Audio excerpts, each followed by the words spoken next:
చేసినటువంటి గొప్పతనం గురించి మీకు అందరికీ కూడా తెలుసు. సభకు నమస్కారం, వేదిక మీద ఉన్న పెద్దలకి నమస్కారం. అలాగే వేదికని గద్దెనెక్కించిన మీకు కూడా ప్రత్యేకించి నమస్కారం. అంతే కదా, మీ అందరి యొక్క ఓట్ల ఆశీర్వాదంతోనే మేమందరం ఇక్కడ ఉన్నాం.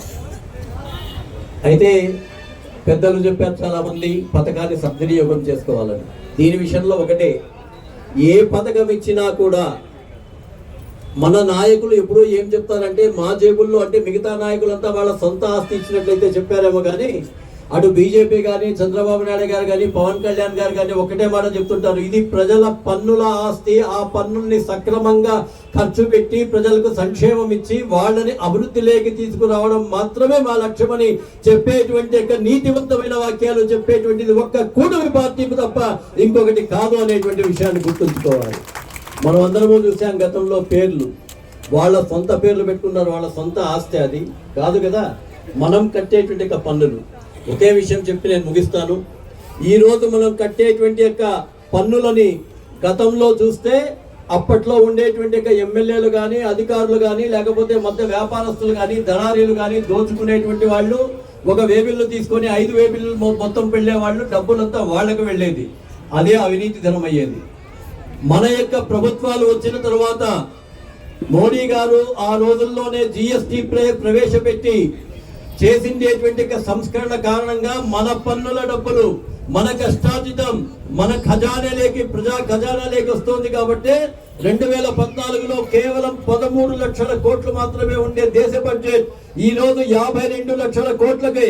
అదే వేరే వాళ్ళకి చెప్తూ ఉన్నా 13 గట్ల 13, 13 26, 13 39, 13 52 మీకు లెక్కలు వస్తాయో లేదో మీ పిల్లల్ని అడగండి. 4 రెట్లు ఈ దేశ బడ్జెట్ ని పెంచిండేటువంటి ఘనత ఈ కూటమి ప్రభుత్వానికి ఉందని సగర్వంగా కూడా చెప్తున్నాం. అంతేకాకుండా రాష్ట్రాలకు అప్పట్లో కేవలం 32% నిధులు ఇస్తే ఈ రోజు 49% నిధులు ఇస్తున్నారు.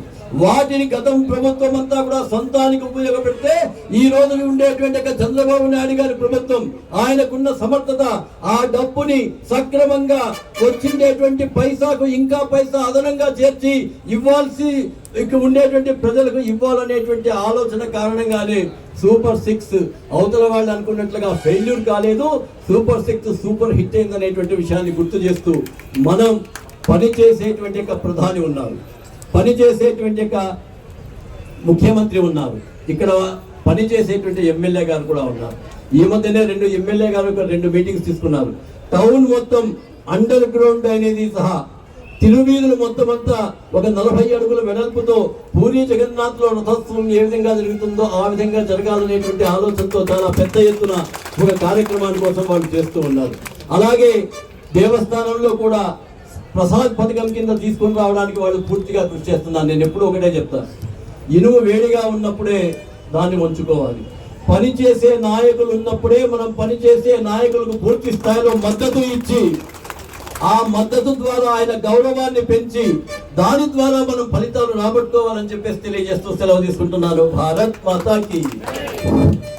Thank you very